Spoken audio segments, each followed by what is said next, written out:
Amém.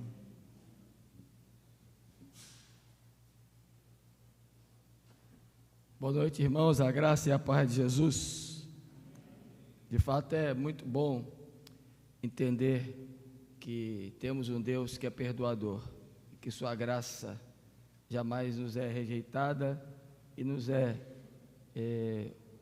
obstada. A Ele, nosso louvor e a nossa adoração por todo o seu cuidado e pelo seu perdão sobre nossas vidas. Eu gostaria de convidar você para abrir a sua Bíblia no texto de Hebreus, capítulo 7. A palavra pastoral hoje será aqui nesse versículo. Eu queria convidar você para abrir a sua Bíblia. Hebreus, capítulo 13, verso 7. Os irmãos sabem que a carta aos Hebreus é uma carta de cunho exortativo para animar os crentes que à época estavam enfrentando muitas dificuldades e desanimados a prosseguirem na sua jornada. Então o escritor sagrado aos Hebreus escreve esta carta para mostrar a superioridade do sacerdócio de Cristo em relação aos sacerdotes temporários que haviam na antiga aliança. E com essa superioridade do sacrifício de Cristo, ele então expõe várias verdades, dentre as quais a maior delas é que não devemos perder de vista a Jesus, devemos olhar firmemente para Ele, autor e consumador da nossa fé. Ele discorre muitos aspectos que são necessários para esta carreira cristã. E o capítulo 13, antes de concluir a sua palavra exortativa, ele fala de alguns deveres pelos quais aquele povo devia seguir e observar nesta carreira cristã que estavam desenvolvendo. Deveres que são sociais, deveres que são pessoais, mas também deveres que são espirituais. E o versículo 7, na lista daqueles deveres espirituais que ele elenca, ele começa dizendo assim: lembrai-vos dos vossos guias, os quais vos pregaram a palavra de Deus, e considerando atentamente o fim da sua vida, imitai a fé que tiveram. Amém. Um dever espiritual de quem é crente é se lembrar sempre daqueles que lhe pregaram a palavra de Deus, ou diretamente aqueles que lhe deram, ou aqueles que no passado, de alguma maneira, fizeram com que esta palavra viva e eficaz chegasse a nós, e procurar imitar a fé deles. Não fala de forma alguma de outra coisa a não ser o fim da vida. O fim da vida era o que eles criam para a eternidade. Pastor, por que o senhor está dizendo isso? Porque hoje nós comemoramos 507 anos do nascimento de João Calvino. Ele nasceu no dia 10 de julho de 1509. E nós somos herdeiros e seguimos toda a maneira de ensino e instrução que ele deixou através da sua vida e da pregação. A Igreja Presbiteriana do Brasil, que é uma igreja de linha cristã reformada, adota o seu princípio de ensino e de fundamento, tanto eclesiástico, governamental, quanto de doutrina, de teologia, sob os ensinos de João Calvino.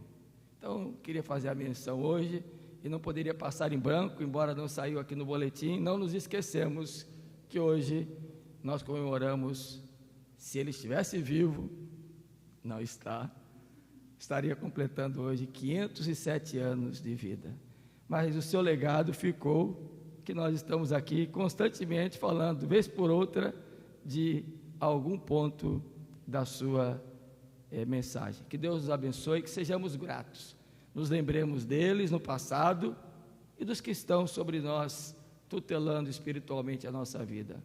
Que Deus, pois, nos faça gratos ao Senhor por aqueles que nos pregam a palavra. Amém? Que bom! Eu quero saudar as pessoas que nos visitam, e estão aqui entre nós duas jovens, entre outras pessoas, como o senhor Alencar, que já está conosco desde domingo aqui congregando. Está aqui entre nós Marina Guimarães, está ali atrás, junto com a sua amiguinha e irmã em Cristo, Margliane, eita nome, Marglin Anne. São duas jovens, são da igreja presbiteriana, eu acho, Marina de Piritiba, a IPB de Piritiba, onde eu pastoreei, Marglin de Piritiba também, Miguel Calmon, igreja presbiteriana de Miguel Calmon, ali na região do noroeste da Bahia.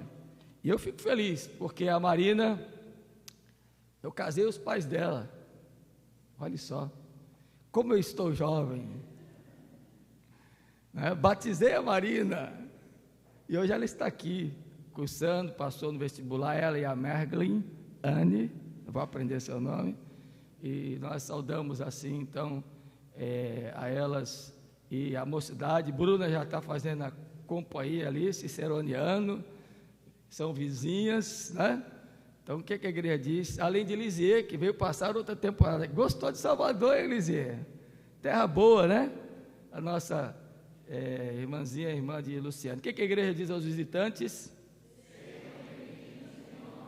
Isso, receba um abraço fraterno de alguém que está aí ao seu lado e esteja conosco em outras ocasiões. Saudamos também aqueles que estão nos assistindo pela transmissão desse culto, onde quer que você se encontre. Deus te abençoe grandemente. Ao lado de Silas, ali também o povo que já tem vindo, né? Hoje de manhã, o Joaquim, não esqueci não, viu, Joaquim? Esteve conosco, já esteve domingo passado, está aqui. A mãe de dona Sidilene está ali, lá de Ipiaú, terra boa. É Piauí, não? Maragogi. Por que eu falei Ipiaú? Eu estou querendo ir lá para o sul da Bahia, Então, sejam todos bem-vindos, em nome de Jesus. É uma alegria tê-los aqui conosco nesta noite. Irmãos, eu quero lembrar aqueles que fizeram o primeiro módulo com o curso de hermenêutica. Nós estaremos nessa quarta-feira agora, iniciando o segundo módulo, que é a parte da homilética. Então, você que fez o primeiro módulo, não perca o segundo módulo. Será mais curto, menos horas de estudo.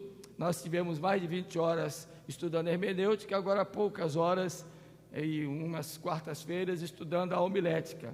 Então, nós vamos recomeçar agora quarta-feira. Não deixe de vir, e você que não veio ao primeiro, não se sinta impedido de vir ao segundo módulo, porque não tem um com o outro uma sequência. Então, pode vir na quarta-feira, 19h30, estaremos retomando os nossos estudos. E, por fim, eu queria avisar a igreja que estaremos com alguns presbíteros nessa sexta-feira e sábado, ali na primeira igreja presbiteriana de Feira de Santana, para o simpósio de constituição da igreja, de estatutos, que será ministrado pelo presbítero Jorge, pelo presbítero João e pelo reverendo Roberto Brasileiro, presidente do Supremo Conselho da Igreja Presbiteriana do Brasil. Então, nós temos 4 dos nossos presbíteros inscritos e gostaríamos da representação, se possível, total ali em Feira de Santana, culto de abertura na sexta-feira e durante todo o dia do sábado, a realização desse simpósio. Ore pelo evento e ore por nós, pela viagem e pela estada ali, nesses dias, que possamos aprender um pouquinho mais das coisas referentes à ordem da nossa igreja. Que Deus, pois, nos abençoe e que, em nome de Jesus, possamos atentar também para aquilo que diz respeito à parte da vida eclesial da igreja. O restante dos avisos estão postos aí no boletim, você pode dar uma lida e ficar atento às demais programações.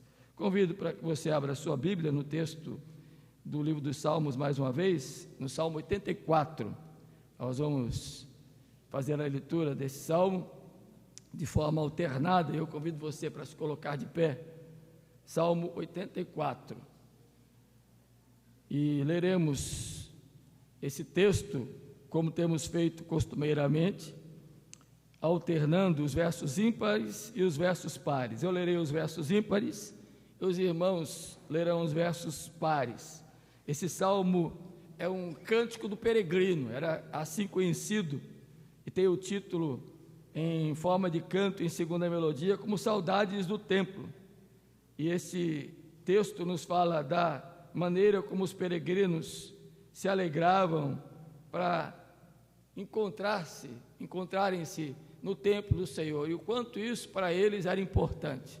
Eu creio que é uma mensagem muito oportuna para nós hoje também, que que somos peregrinos à terra prometida, nos céus, a Canaã celestial, e devemos almejar, enquanto lá não chegarmos, estarmos congregando constantemente e alegremente, cultuando ao Senhor no lugar que a Ele é devido. Nos diz então assim um salmista: quão amáveis são os teus tabernáculos, Senhor dos exércitos.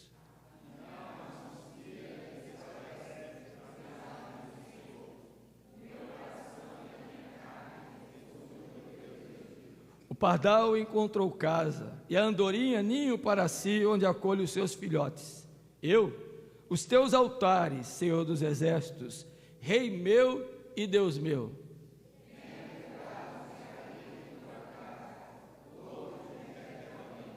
Bem-aventurado o homem cuja força está em ti, em cujo coração se encontram os caminhos aplanados.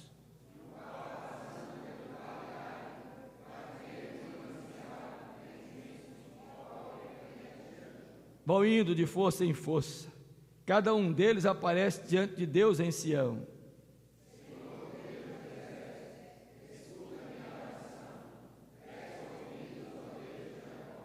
Olha, ó Deus, escudo nosso, e contempla o rosto do teu ungido.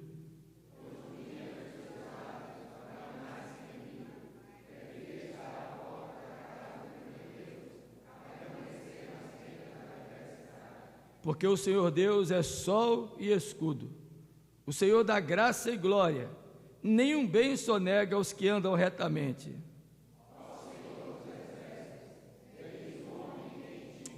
Amém. Verso 4, todos juntos mais uma vez. Bem-aventurados os que habitam em tua casa, louvam-te perpetuamente. Verso 10, pois um dia nos teus átrios vale mais que 1000. Prefiro estar à porta da casa do meu Deus a permanecer nas tendas da perversidade. Com esse intento, o mesmo do salmista, vamos louvar a Deus nesse instante com nossos cânticos espirituais, e na oportunidade em que for anunciado, nós estaremos também trazendo os dízimos e ofertas e depositando aqui no gasofilácio. Nós informamos aos que nos visitam que não se sintam de forma alguma obrigados a participar desse momento. É o momento dos membros dessa igreja que fazem voluntariamente, espontaneamente, com muita alegria, entregando os seus dízimos e ofertas. Não se sinta de forma alguma constrangido a participar desse momento, mas se sentir o desejo no coração, também você tem plena liberdade de o fazer sem qualquer impedimento. Nós vamos louvar ao nosso Deus então, entoando nossos cânticos espirituais. Graça e paz, amados. Amém. Amém. Que bênção estar na casa do Senhor, com o único propósito de adorá-lo, engrandecê-lo e glorificá-lo. E vamos dizer isso nessa música.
maravilhoso, esse Deus conosco, esse Deus eterno.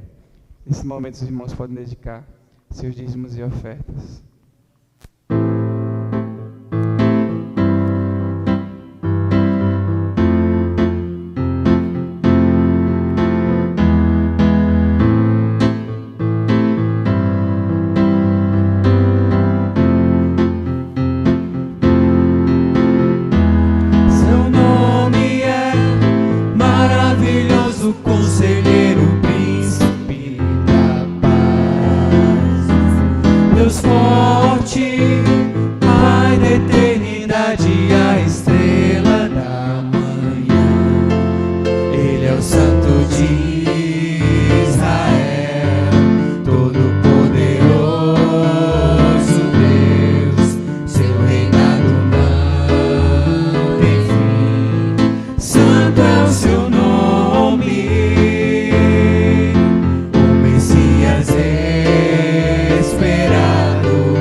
asas do Espírito, contigo voarei, no poder do teu amor.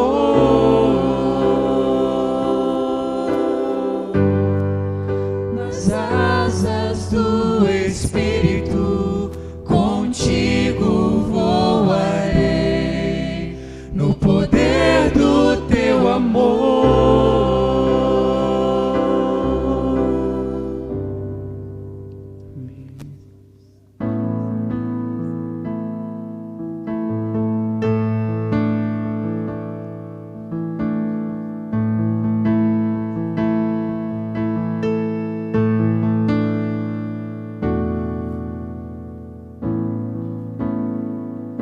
Este é o meu respirar,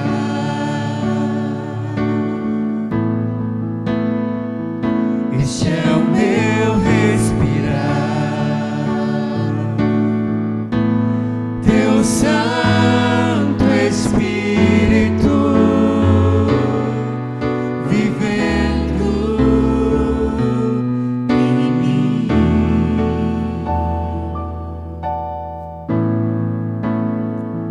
E este é o meu pão,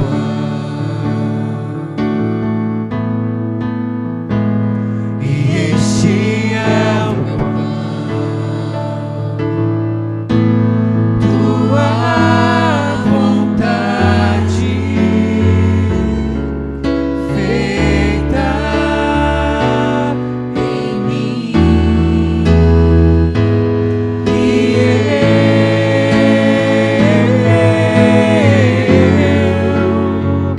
Eu nada sou sem ti.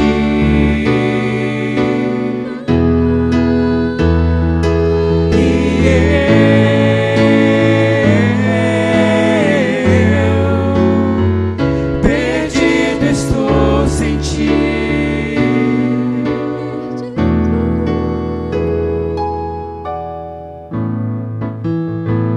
Este é o meu respirar,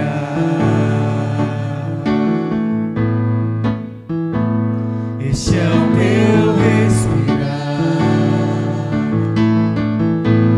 teu Santo Espírito vivendo em mim.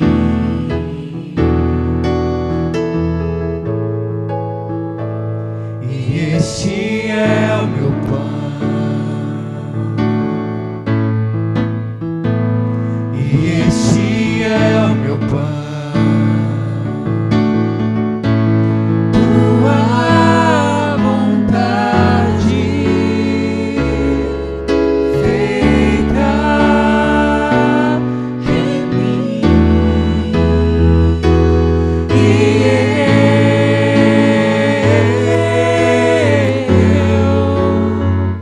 Eu nada sou sem ti.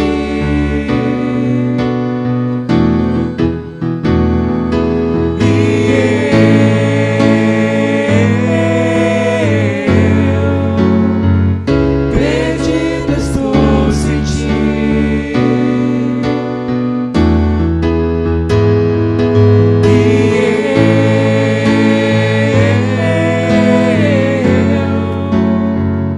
Eu nada sou sem ti.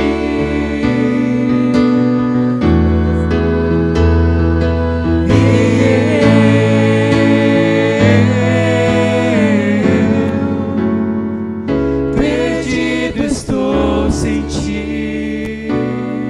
Perdido estou. Perdido estou sem ti.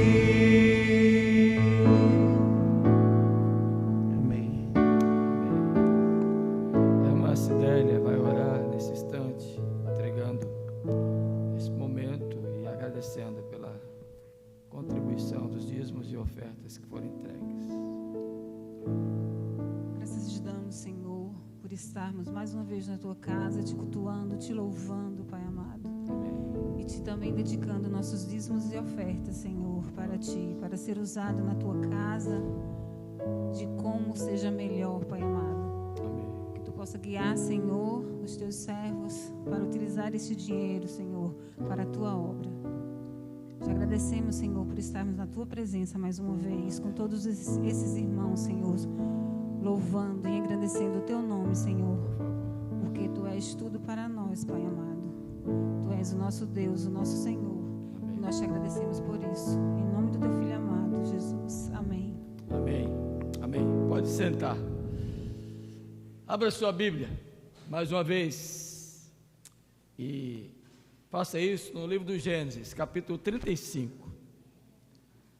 Retomamos hoje Gênesis. Pensou que estava parado, esquecido? Não, voltamos a Gênesis 35. Nós vamos ler somente do verso 1 ao verso 15. E o texto fala de outros temas. É um capítulo que trata de Jacó erigindo um altar em Betel. Também fala do nascimento de Benjamim, a morte de Raquel, antes da morte da serva mais antiga de sua casa, Débora, e fala também do incesto de Rúben com uma de suas irmãs, e, por fim, dos descendentes de Jacó. Não vou tomar todo o texto e apenas refletir algumas verdades que a gente pode tirar aqui dos versos 1 a 15. Então, abra a sua Bíblia e acompanhe a leitura que faremos, e de forma reverente vá guardando no coração, já à medida que estaremos lendo o que o Senhor estiver falando a você, e depois permaneça com a sua Bíblia aberta, tá bom? Disse Deus a Jacó: levanta-te, sobe a Betel e habita ali. Faze ali um altar ao Deus que te apareceu quando fugias da presença de Esaú, teu irmão. Então disse Jacó à sua família e a todos os que com ele estavam: lançai fora os deuses estranhos que há no vosso meio, purificai e mudai as vossas vestes. Levantemo-nos e subamos a Betel. Farei ali um altar a Deus que me respondeu no dia da minha angústia e me acompanhou no caminho por onde eu andei. Então deram a Jacó todos os deuses estrangeiros que tinham em mãos e as argolas que lhes pendiam das orelhas. E Jacó os escondeu debaixo do carvalho que está junto a Siquém. E tendo eles partido, o terror de Deus invadiu as cidades que lhes eram circunvizinhas, e não perseguiram aos filhos de Jacó. Assim chegou Jacó à luz, chamada Betel, que está na terra de Canaã, ele e todo o povo que com ele estava. E edificou ali um altar, e ao lugar chamou El Betel, porque ali Deus se lhe revelou quando fugia da presença de seu irmão. Morreu Débora, a ama de Rebeca, e foi sepultada ao pé de Betel, debaixo do carvalho que se chama Alon-Bacute. Vindo Jacó de Padã Arã, outra vez lhe apareceu Deus e o abençoou. Disse-lhe Deus: o teu nome é Jacó, já não te chamarás Jacó, porém Israel será o teu nome. E lhe chamou Israel. Disse-lhe mais: eu sou o Deus Todo-Poderoso, sê fecundo e multiplica-te. Uma nação e multidão de nações sairão de ti, e reis procederão de ti. A terra que dei a Abraão e a Isaque, dar-te-ei a ti, e depois de ti, a tua descendência.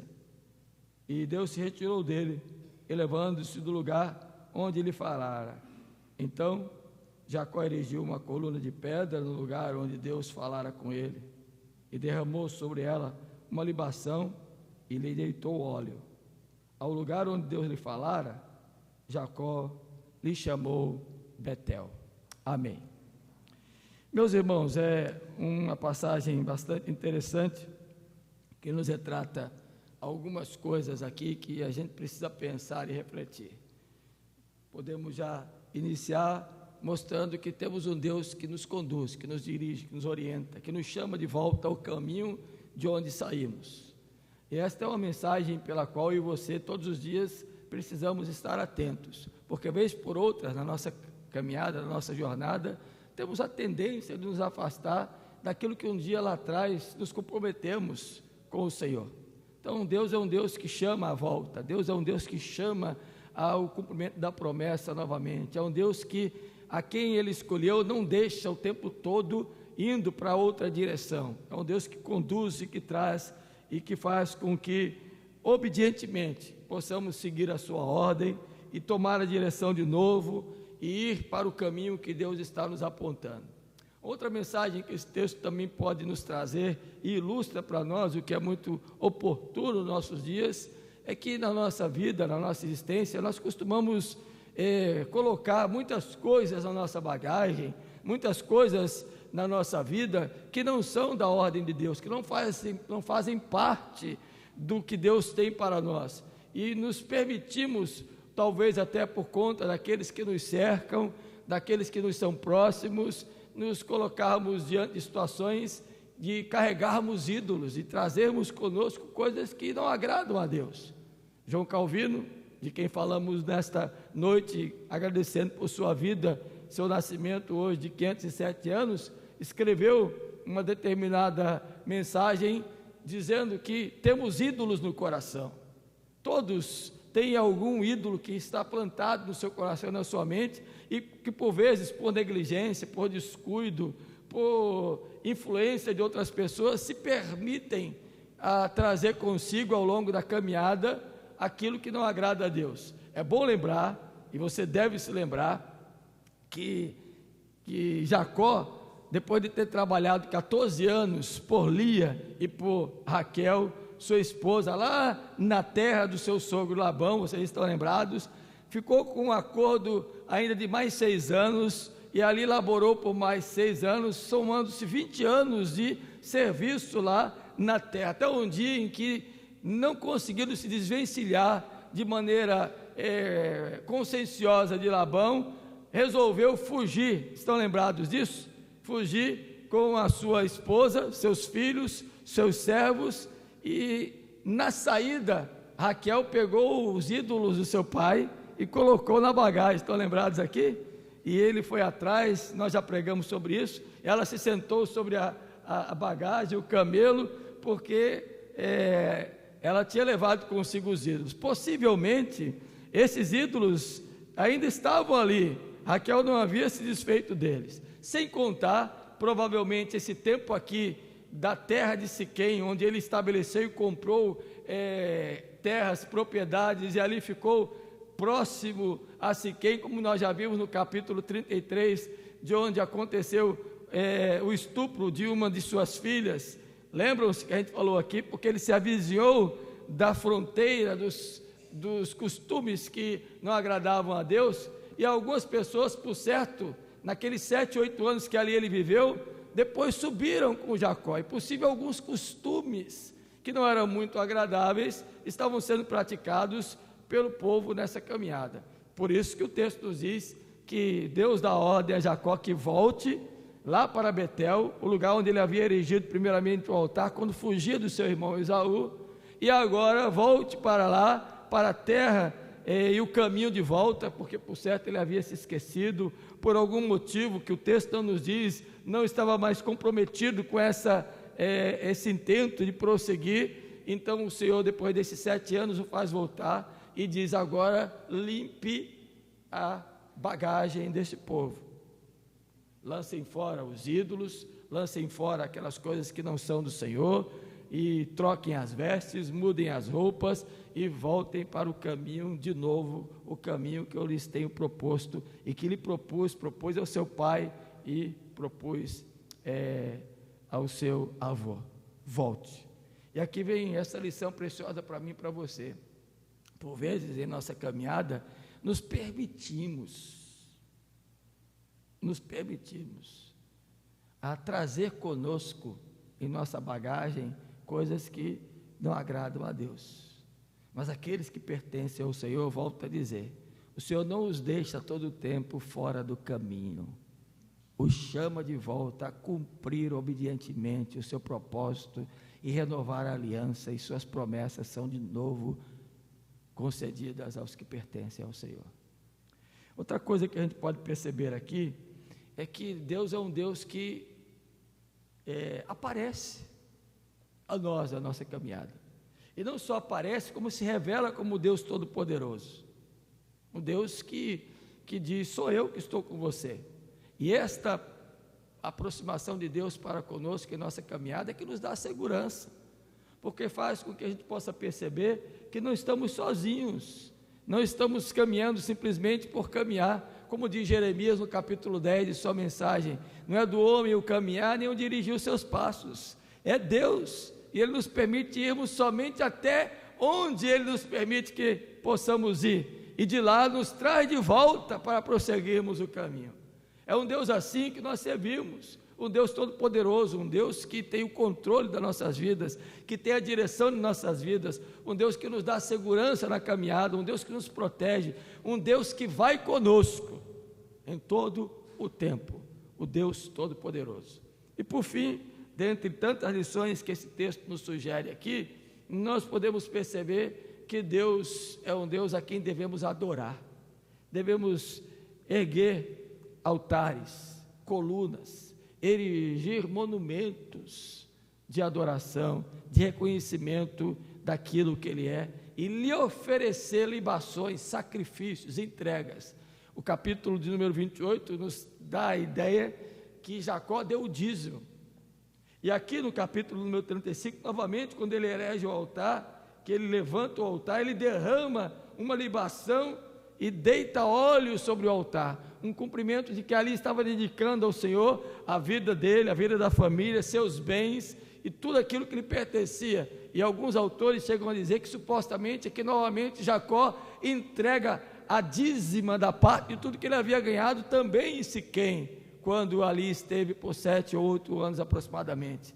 E é bom você se lembrar que se você somar toda esta jornada de Jacó até aqui o capítulo 35, já se vão 28 anos. Quanta história em 28 anos, né? A igreja Moriá só tem 25, vai fazer 26, muito mais nova do que a jornada de Jacó, muito mais. E agora, só depois de 28 anos, que ele volta para cumprir a missão e o chamado lá de trás. Isso para mim e para você deve nos chamar a uma reflexão. Nessa jornada que nós temos, não sei quanto tempo você tem de vida cristã. Quantas vezes você já tomou outra direção para a sua vida? Quantas vezes você já tomou outro caminho? Deus está te chamando a voltar e a dedicar a Ele a sua vida, a oferecer a libação, entregar-se, derramar-se diante dEle, com o que você é e com tudo que você tem, erigindo um altar, uma coluna, um monumento e prestar culto ao Senhor. Amém? Explicado isso, vamos a algumas aplicações. Vocês perceberam que hoje eu não fiz explicação de versículo por versículo, né? Vocês perceberam que hoje eu estou mais light. Já devem perceber que hoje vai ser vapt-vupt, né? Que hoje não vai ter muita delonga, porque o texto por si só nos ajuda, mas eu não poderia deixar de pontuar algumas coisas com vocês nesta noite. Primeiro, se a gente fosse tomar esta passagem aqui e dar um título que pudesse ser aplicativo e prático para a nossa vida, nós poderíamos tomar como o momento em que nós flutuamos entre a obediência e o cumprimento do dever e o afastamento.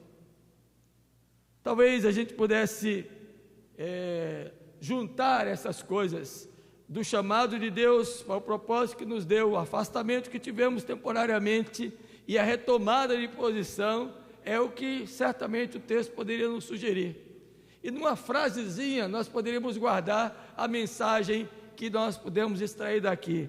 Apego à promessa de Deus é uma coisa que eu e você jamais devemos abandonar. O que deve fazer sentido para a minha vida e para a sua vida nessa caminhada, nessa jornada, é que nós devemos nos apegar constantemente às promessas do Deus vivo e verdadeiro, e dela, ainda que nos afastemos temporariamente, tomarmos a decisão de, ouvindo a sua voz, voltar, seguir a direção da obediência, e purificar a nossa vida, afastar e tirar do nosso meio aquilo que não lhe agrada, e erigir um altar e construir, comprometido com a chamada e com a promessa de Deus para nossas vidas, jamais nos afastarmos dela. É uma lição que você temos que tirar para a nossa vida. E algumas coisas, queridos, a gente pode já aqui a começar a pensar. Primeira delas, em relação ao que lemos nesta noite, é que o nosso Deus é um Deus que exige que o culto a Ele seja diferenciado.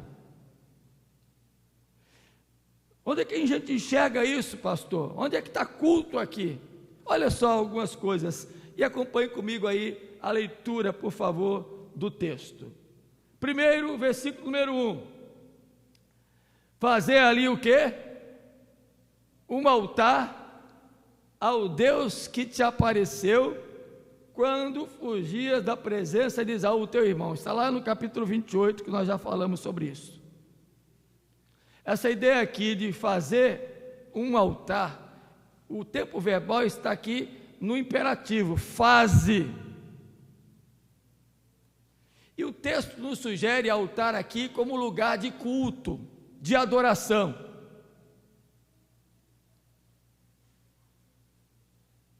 Nós sabemos que Deus deve ser adorado em qualquer lugar, bem como vimos na oração que foi ministrada no início do culto pelo presbítero Álvaro, quando dirigiu, que o Senhor aceitasse a adoração nesse lugar, mas em todo lugar que nós estivermos.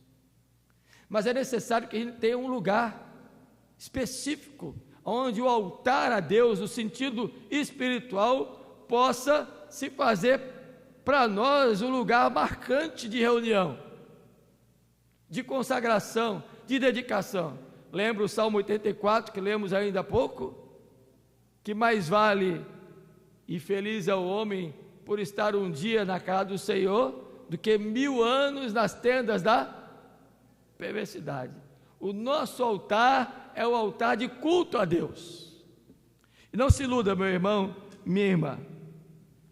Antes mesmo da lei de Moisés estabelecer, e no livro do Êxodo, capítulo 20, quando os 10 mandamentos são dados, de uma ordem específica inicial, nos 4 primeiros mandamentos, de pensarmos verticalmente em Deus, mesmo antes de qualquer ordenamento legal, no sentido patriarcal, já havia o senso comum nos patriarcas, e aqui em Jacó, dado por Deus de orientação, que culto é algo que é para Deus e é separado para Ele, e a Ele deve ser dedicado e consagrado como um altar. Algumas pessoas, às vezes, não entendem muito a igreja presbiteriana do Brasil, que estabelece quase todas elas, digo quase todas elas porque tem umas que não, uma ordem de culto. E algumas pessoas até às vezes criticam e chegam até a ser cegas em suas críticas. E porque são cegos, não entendem que a ordem de um culto é o ordenamento daquilo que devemos pensar a respeito de Deus. Um culto tem que ter ordem, tem que ter começo, princípio, meio, fim, tem que ter lógica. Tem que ser para Deus, adorar, reconhecer a nossa pecaminosidade, bendizer pelos seus feitos, ouvir a sua voz, são elementos de um culto, e que numa ordem formal, estabelecida, não apenas para rito de ordem litúrgica, é para nos ajudar a pensar e a refletir naquilo que Deus é, um Deus organizado.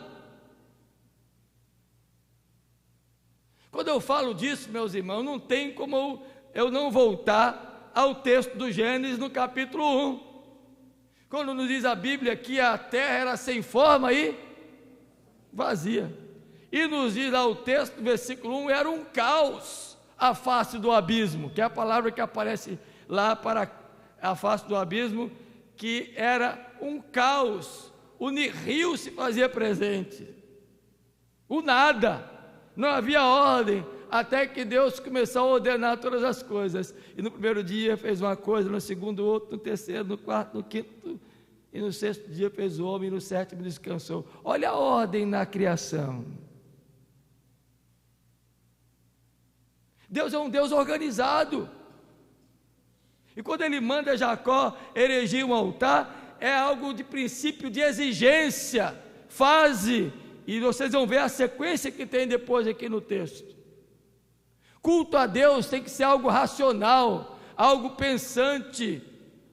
Romanos capítulo 12, o apóstolo Paulo diz: não vos conformeis com esse século, mas apresentai-vos a Deus, o que é a renovação da vossa mente, através do que? De um culto lógico. A palavra que aparece lá para racional é logiquez. Algo que tenha lógica, que faça sentido, não é uma coisa solta, sem entendimento, onde as pessoas não refletem em textos, em leituras, em cânticos, em hinos, em mensagens. O culto é racional, tem ordenamento, faz o altar. Deus é um Deus organizado. Lembra da multiplicação dos pães e dos peixes, narrado por João no capítulo 6? Jesus estava ensinando ao tempo, no momento em que descobre-se que ali havia uma multidão faminta. E Jesus então diz aos seus discípulos: olha, vocês vão dar de comer aí a esse povo. E eles disseram, um deles: Senhor, a multidão está faminta. Aí alguém disse: tem um jovem ali com 5 pães e 2 peixes. Aí Jesus disse: traze-me aqui. E um deles: Senhor, o que é isso para tanta gente? Não vai dar certo. Aí o Senhor Jesus disse: olha, faz todo mundo sentar. Aí tomou o pão, tomou o peixe, orou, agradeceu e disse a eles: agora vocês vão distribuir. E obedientemente eles foram. Vocês sabem o que aconteceu, né? A multidão foi alimentada, ainda sobraram 12 cestos. E Jesus disse: olha, agora junte tudo, né? Arrume tudo que sobrou e coloque nesses cestos. Deus é organizado. Até o milagre da multiplicação dos pães teve um processo de ordem. Tiveram que recorrer ao Senhor que tem domínio. O Senhor que tem domínio disse: agora façam isso.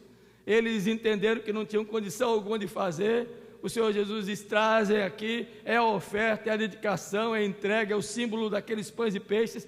Trouxeram para o Senhor, Ele orou, agradeceu, ministrou ao povo, tanto o pão espiritual como o pão material, e tudo feito na perfeita ordem. Assentados, todos receberam e não faltou sequer um sem se alimentar. Então Deus é um Deus organizado.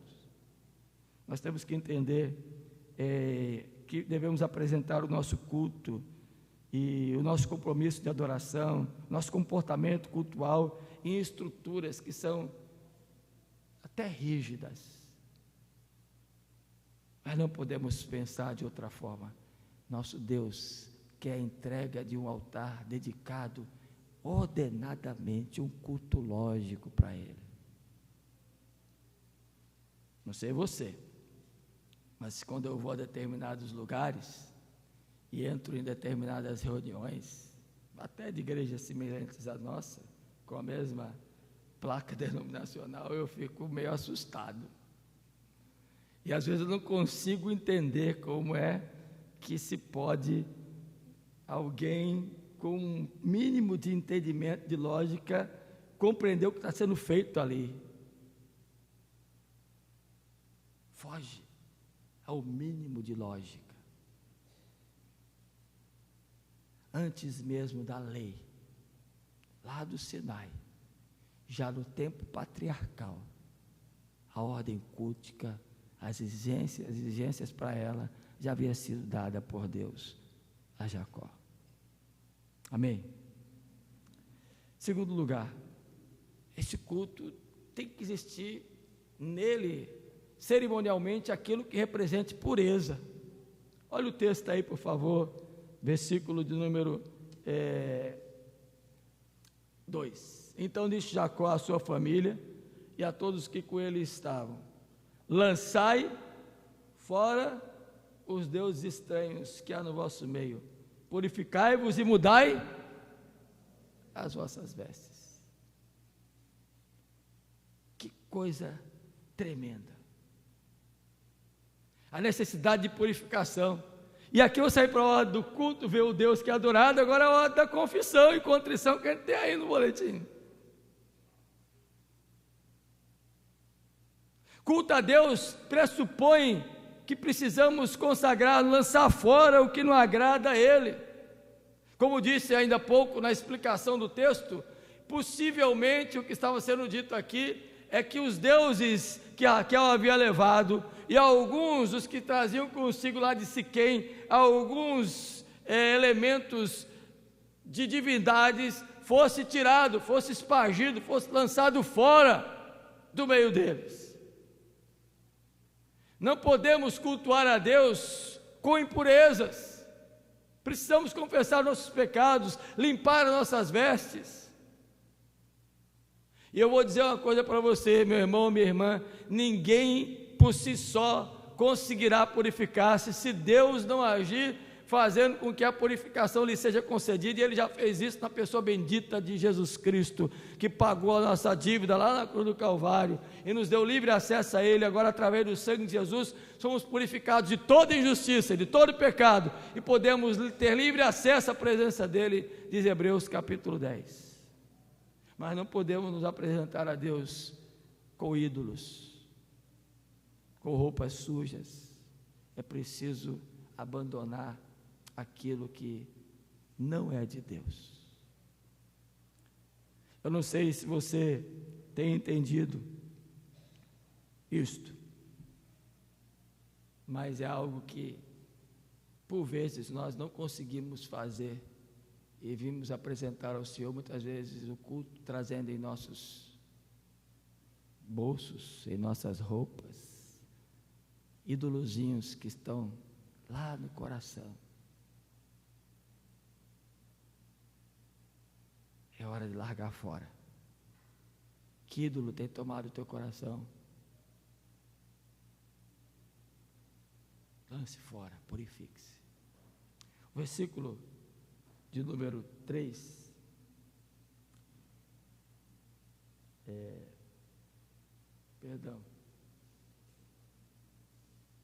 número 4 diz assim: então deram a Jacó todos os deuses estrangeiros que tinham em mãos e as argolas que lhes pendiam das orelhas, e Jacó os escondeu debaixo do carvalho que está junto a Siquém. A palavra que aparece aí para argolas é interessante. Supostamente, não só as mulheres usavam argolas, os homens também. É uma suposição.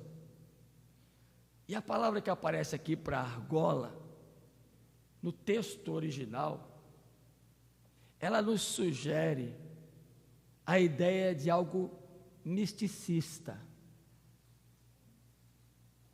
Era como se aquelas argolas que estivessem penduradas nas orelhas de algumas mulheres, de alguns homens ali, que seguiam com Jacó, que estavam indo para a terra que Deus havia prometido, e que agora estavam indo para a consagração de um altar em Betel.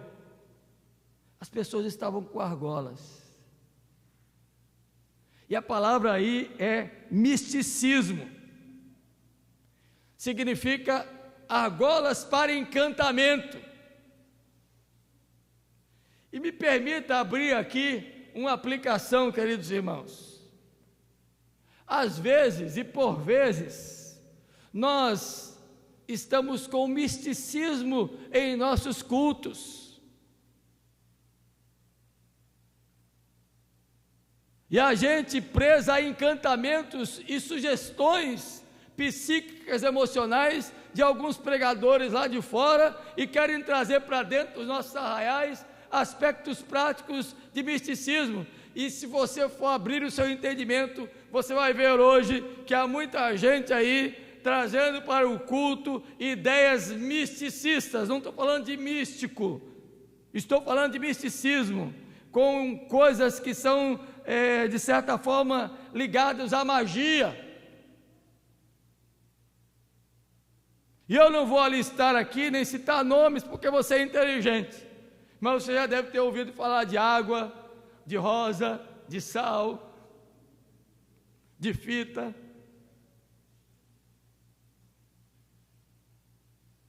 E dizem que é um culto.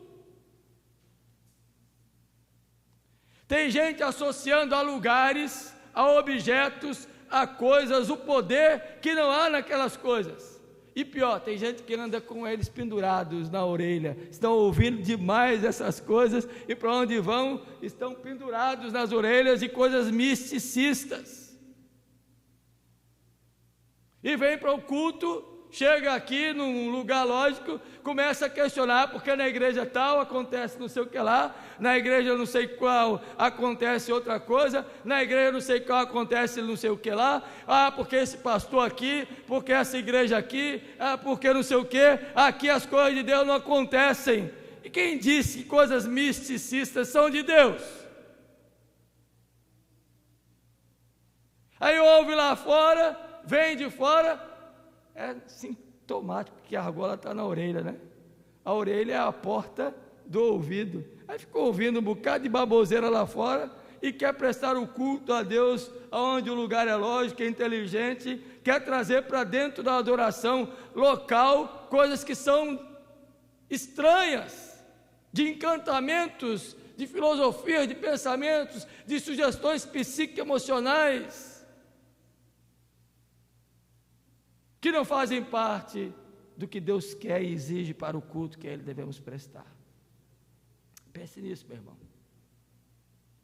O que está pendurado na tua orelha aí? Não estou falando do brinco não, viu gente? Estou falando da porta que entra.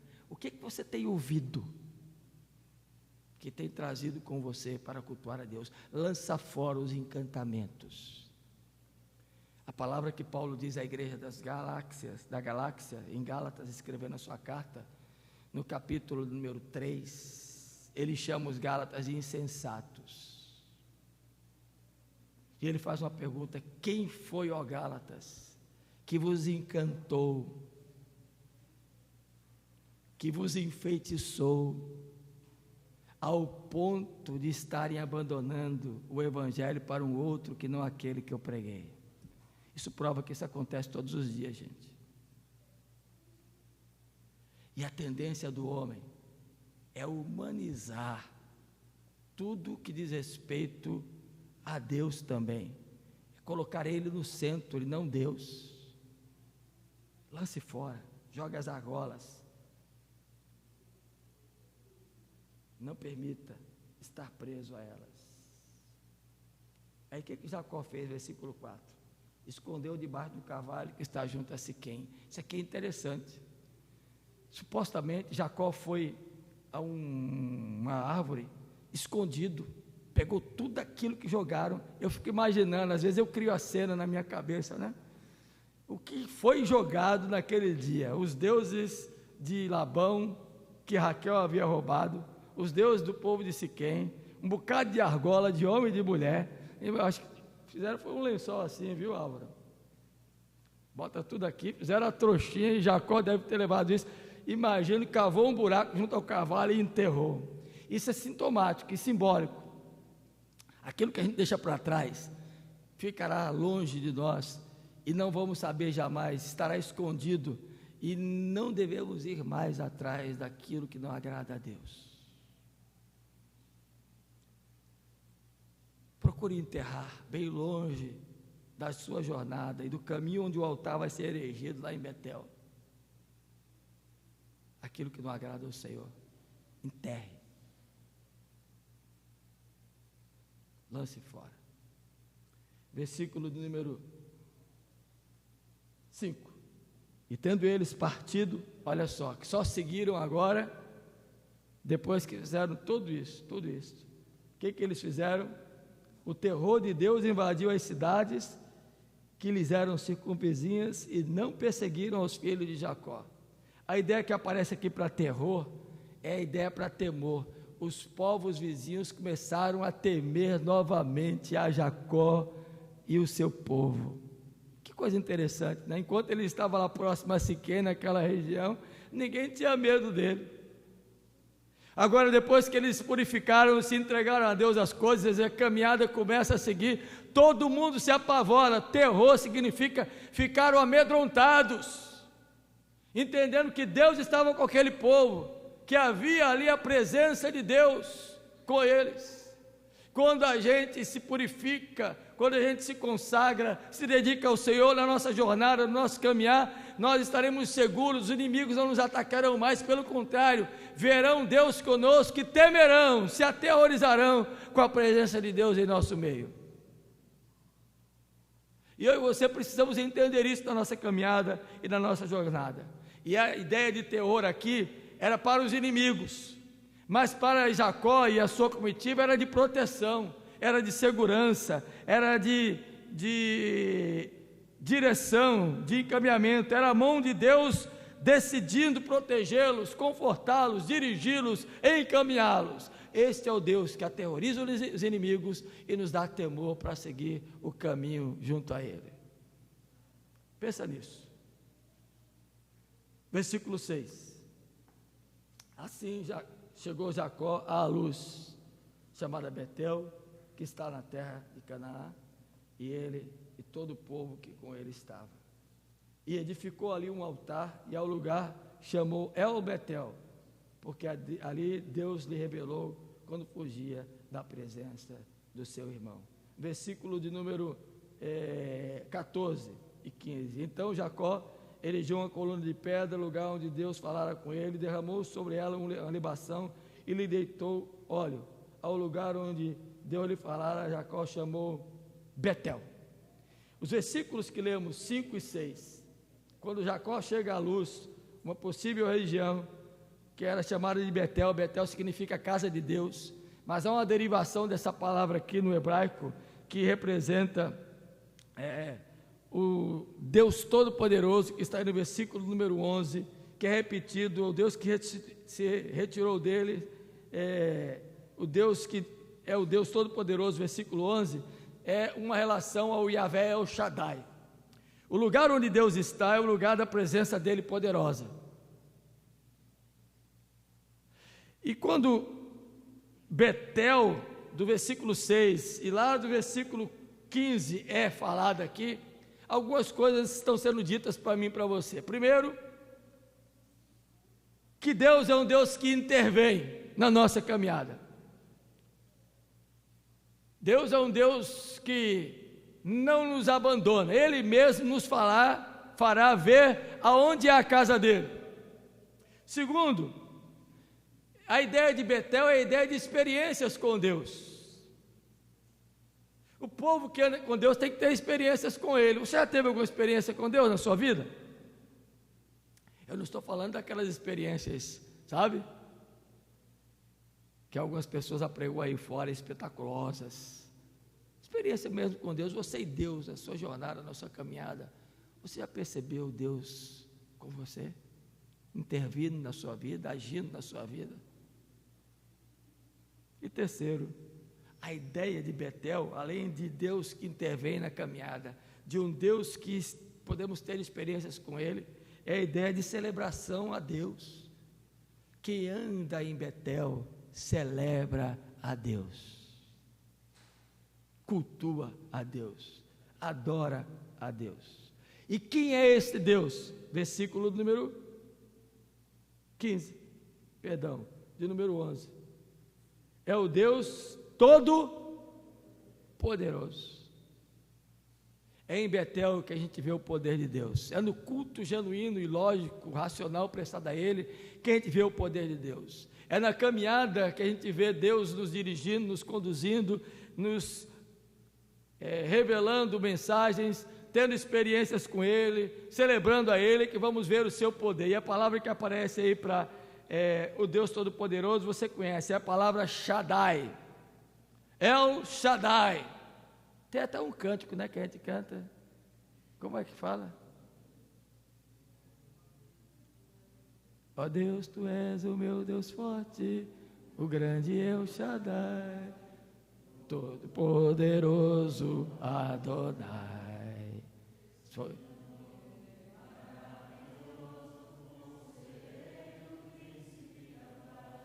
Yeshua, Mashiach, o Deus Emmanuel. Esse é o El Shaddai. El Shaddai significa Deus onipotente. Só Deus tem poder de mudar a história da nossa vida. El Shaddai significa aquele que tem poder para arruinar. E a Bíblia nos diz em Hebreus 10, horrível coisa é cair nas mãos do Deus vivo. O Deus que tem todo o poder para nos conduzir, é o Deus que tem todo o poder para destruir aqueles que são contra nós. Ele arruína os projetos e os planos dos inimigos que nos cercam, causa-lhes terror e pavor, lhes amedronta. É o El Shaddai que está conosco. El Shaddai é o Deus que é suficiente. Sobretudo, esse é o significado do nome El Shaddai. Onipotente, arruinador, mas todo suficiente. Quem crê nesse Deus não vai lhe faltar nada na jornada. Não vai sentir falta de nada em sua caminhada. É o Deus Todo-Poderoso. Quero terminar então, nesta noite, essa reflexão, dizendo para você que passado, presente e futuro são coisas que nós não conseguimos tirar da nossa existência. Vez por outra nos esquecemos daquilo que Deus nos prometeu lá atrás, e é preciso Ele vir até nós, nos fazer lembrar o que prometemos lá a Ele, nos faz voltar ao caminho para alcançarmos o futuro glorioso na direção dEle.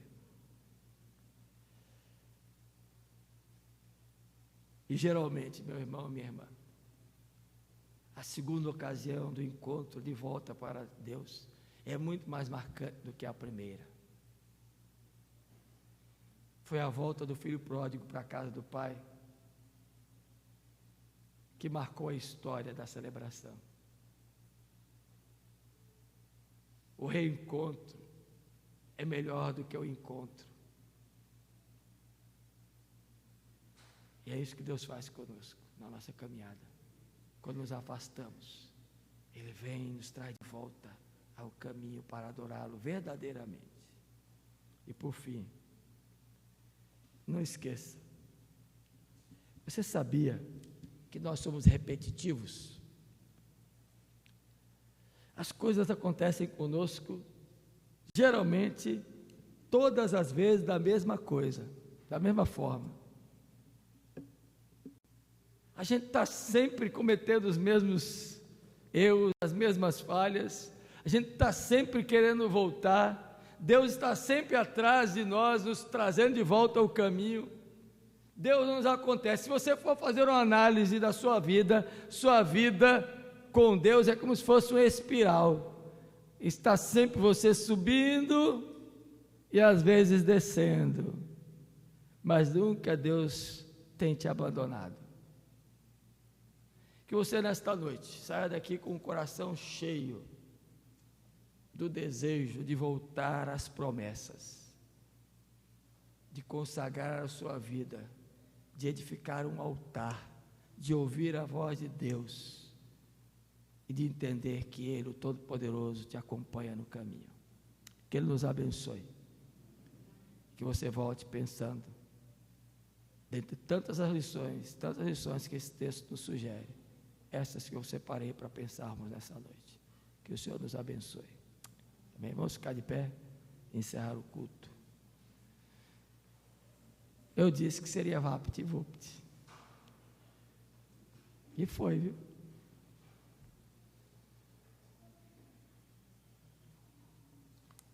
Tem algum cântico? Se não tem, vamos até.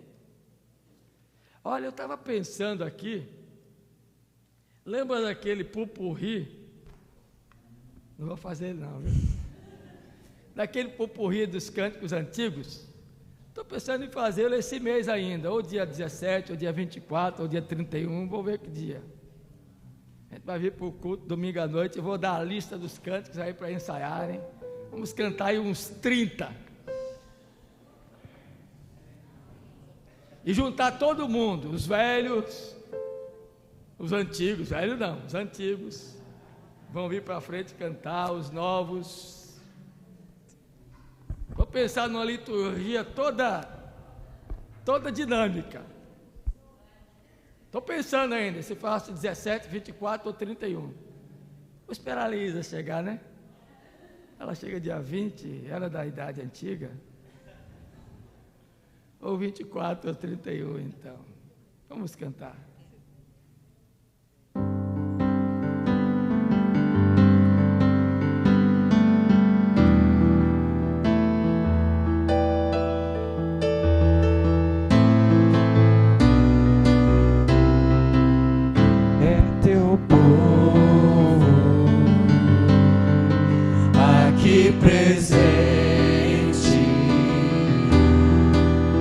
Todos numa só voz declarando que só Tu és grande,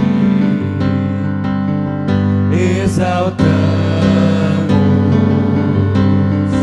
Teu doce nome, pelo amor, pela cruz, por Teu Filho Jesus, pois és santo, sim, és digno de louvor e de ser adorado. És bondoso, Pai querido, entre todas as coisas Tu és verdadeiro Senhor.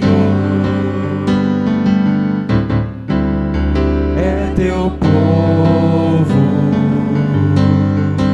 aqui presente, todos numa só voz declarando que só Tu és grande, exaltamos Teu doce nome, pelo amor, pela cruz, por Teu Filho Jesus, pois és santo, sim, és digno de louvor e de ser adorado. És bondoso, Pai querido, dentre todas as coisas Tu és verdadeiro Senhor. Pois és santo, Pois és santo, sim, és digno de louvor e de ser adorado. És bondoso, Pai querido, dentre todas as coisas Tu és verdadeiro Senhor. Verdadeiro Senhor, verdadeiro Senhor. Amém. Vamos orar. Irmã Araceli, ora para nós. Senhor, muito obrigado, Deus, por essa palavra que o Senhor nos proporcionou ouvir, Deus amado, que nós possamos deixar o velho homem, Deus, e nos santificar, Deus, e buscar também orientar, Senhor, os nossos filhos no Teu caminho, ó Deus, que possamos ver esse exemplo de Jacó, de intimidade contigo, ó Deus, de renúncia, Deus, de santificação, de zelo, ó Pai, e que possamos mudar nossa vida, ó Pai querido, em nome de Jesus, que o nosso alvo seja sempre o Senhor, seja andar contigo Amém. e viver para Ti. Ó Pai querido, dá-nos uma semana abençoada, Amém. Jesus, que nós possamos praticar, Deus, aquilo que aprendemos hoje, Tenha Senhor. misericórdia. Que tenhamos intimidade contigo, Deus, porque esse foi o segredo que foi revelado a nós, Cristo habitando dentro de nós. Ó Espírito Santo, nos guie, Senhor, em todo bom caminho, em nome de Jesus. Amém. Amém. E que agora a graça bendita de Jesus, o amor de Deus o Pai e a comunhão do Espírito Santo repouse sobre vós, Igreja de Deus aqui reunida neste lugar, nesta noite, e sobre todo o povo dele espalhado pela face da terra, hoje e sempre. Amém.